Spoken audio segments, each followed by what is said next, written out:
Hi there, this is Anna from Anna Aspnes Designs, and in this video I want to show you how you can maximize the use of the new LightLeak frames, which are part of the ArtPlay Flaneur collection. Before we get started with the deconstruct of this page design, I'm going to just first of all show you the products that are available in the collection. So you can see this is a preview of the complete collection. We have the ArtPlay palette, a layered template that's delivered in PSD format for Photoshop and Elements.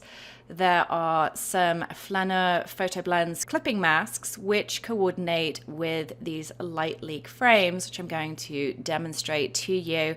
And then of course some word art with a variety of different titles and elements that you can mix and match to add context to your photos. When you acquire the entire collection, you also get this fun freebie, which gives you a number of different layout designs. You get some free brushes and elements, some more word art, and also this bonus artsy paper, which will coordinate with the ArtPlay palette.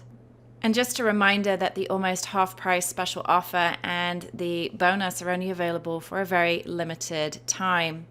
So now I'm going to head back into Photoshop and let's take a look at our layout. You can see that I have an artsy paper, number 3, from ArtPlay palette Flaneur as my photo artistry foundation, and then I have one of the Flaneur photo blends that's kind of tucked behind the frame. Now the photo blends could be used independently to blend a photo into that artsy paper, but I have decided instead to have it layered with one of these LightLeak frames so I can demonstrate that to you. And then we also have some word art, so we have a title here and a word transfer. We then have our LightLeak frame, and this is number 3 from the collection, and they're all going to work in the same way. And then we have the elements that add a bit of dimension and visual interest to the design, as well as a text box to which I can add my own words to support the story of the layout design.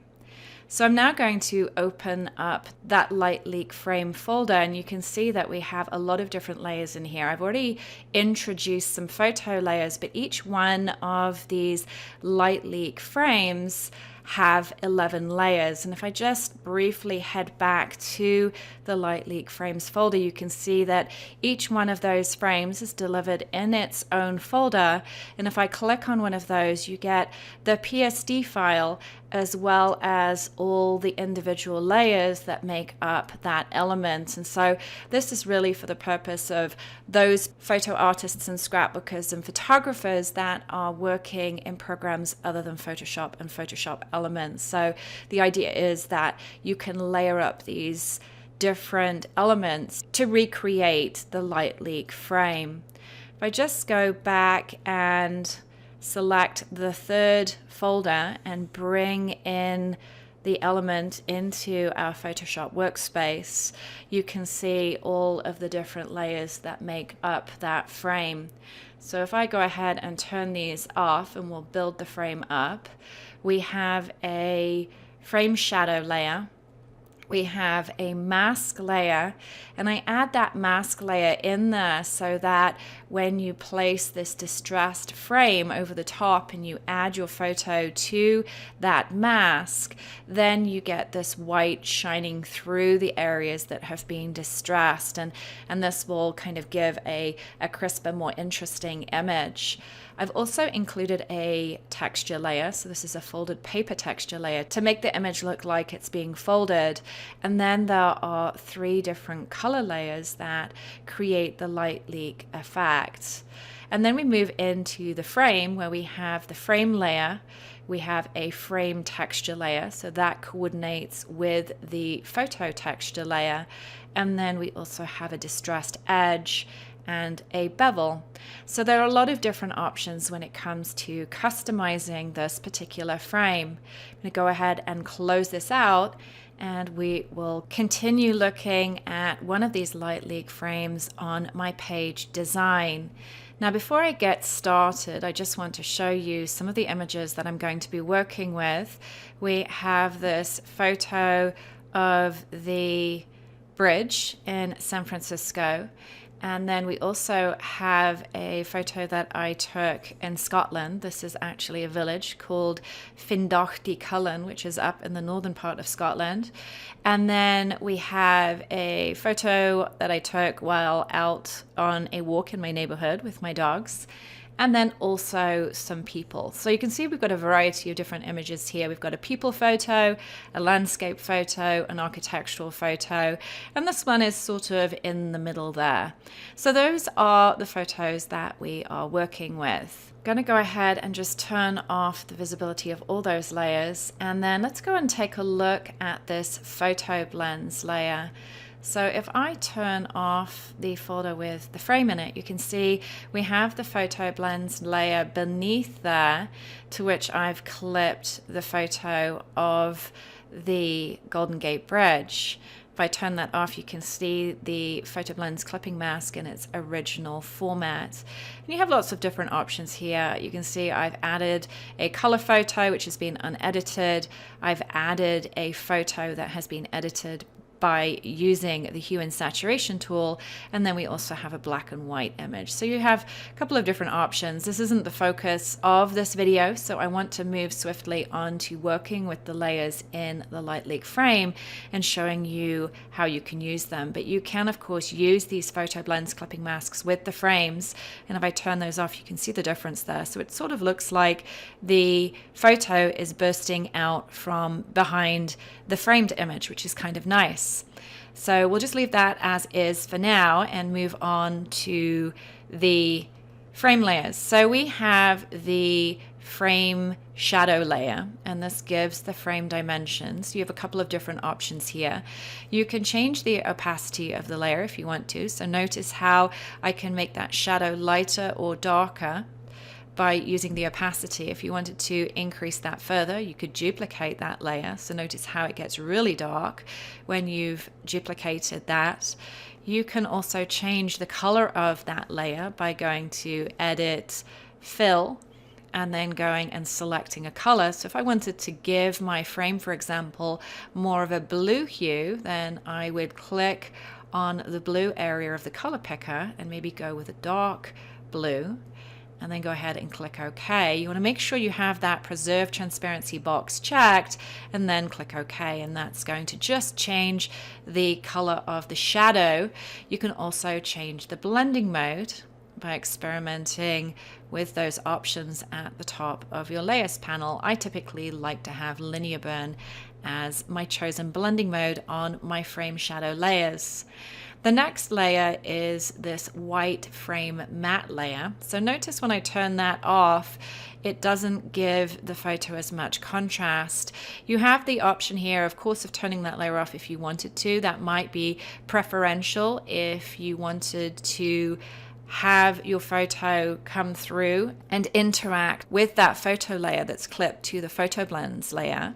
You could also recolor that layer by selecting it, going up to Edit, Fill, ensure your Preserve Transparency box is checked, go back up to your color option to activate your color picker, and then you can go ahead and select any color that you choose. So say for example we want to go with this orange over here. I'm going to sample an area in my layout, go ahead and click OK, and you see how that changes the color of that matte layer. You can then go to Image Adjustments, Hue and Saturation in Elements, that's Enhance, Adjust Color Hue and Saturation, and here you can change the hue on the fly.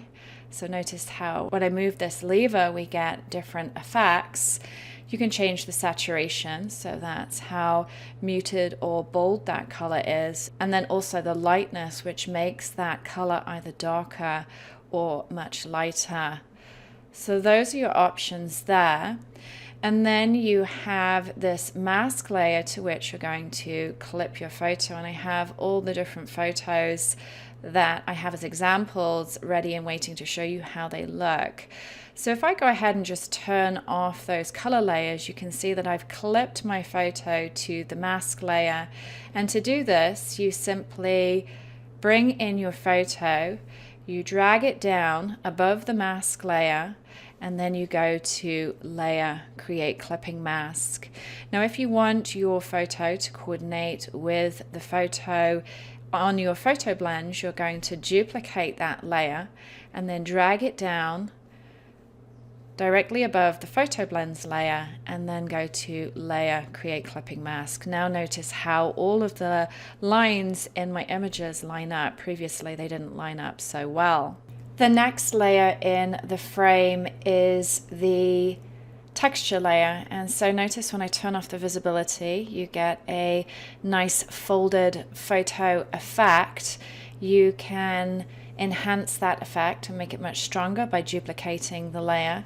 You can change the blending modes by going up to your blending mode options in your layers panel. So I could apply a color burn to that one, for example. You can change the opacity of those layers. You can also recolor them in the same way that we recolored the frame shadow layer.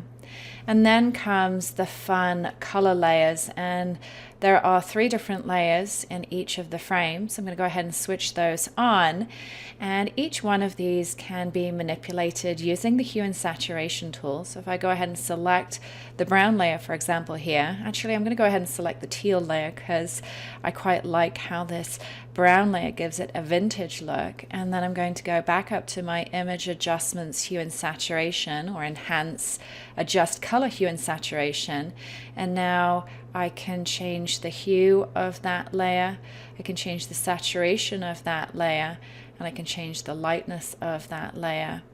The other option I have here too is to change the blending mode. So I can change that. Some of them are going to work better than others, of course. And you could do these in different orders. So you could change the blending mode and then go ahead and change the hue and saturation. That one's kind of fun, that vivid light there. You can also change the opacity of that layer. And you could also change the brightness and contrast. So you could go to Image Adjustment Levels, or in Elements that's Enhance, Adjust Lighting Levels.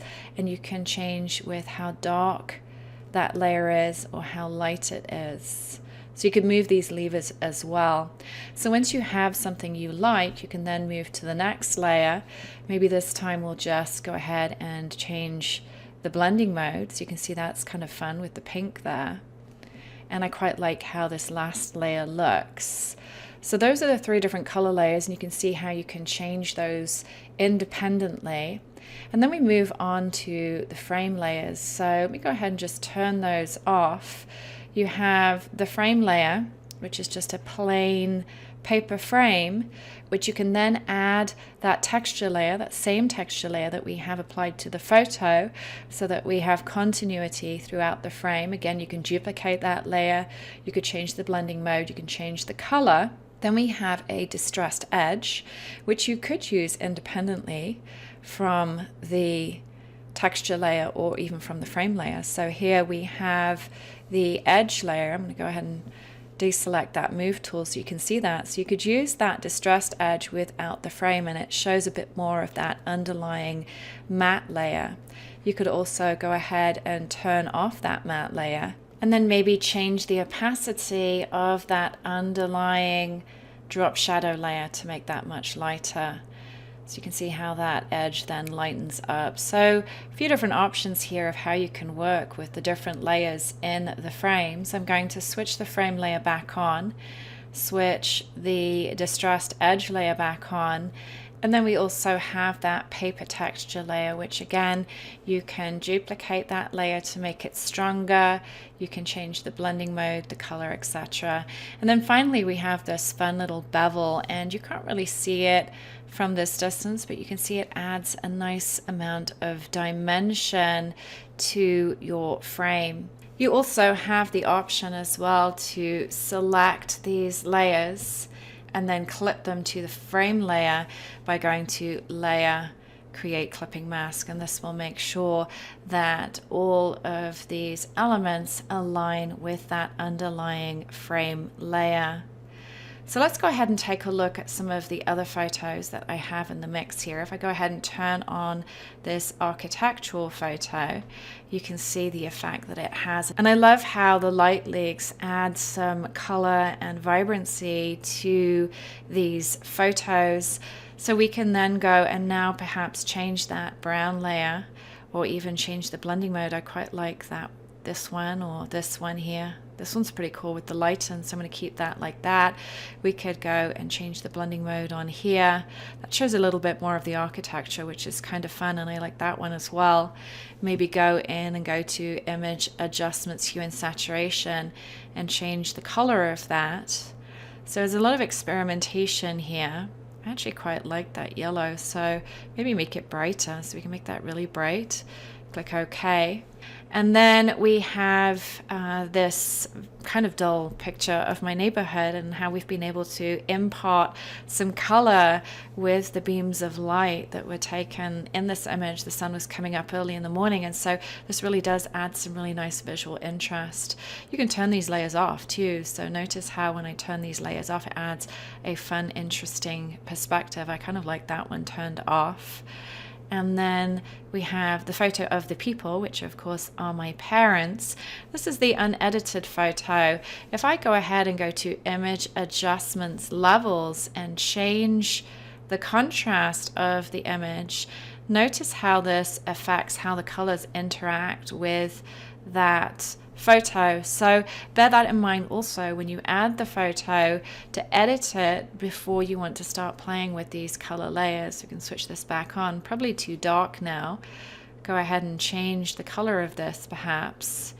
I quite like that color dodge, but the green's making them look somewhat sick. So we can go to Image Adjustment, Hue and Saturation, and maybe change this to a more of a peachy color. I like how that's changed the color of the sky in the background, and click OK. So this is how these LightLeak frames work. If you have any additional questions about them, then please don't hesitate to contact me. I can be reached at AnnaAspnesDesigns.com, and I'll place that in the area below this video, along with some other useful resources, as well as links to the products used in this layout design. Thanks for watching, and I will be back in this space again very soon. Take care. Bye-bye.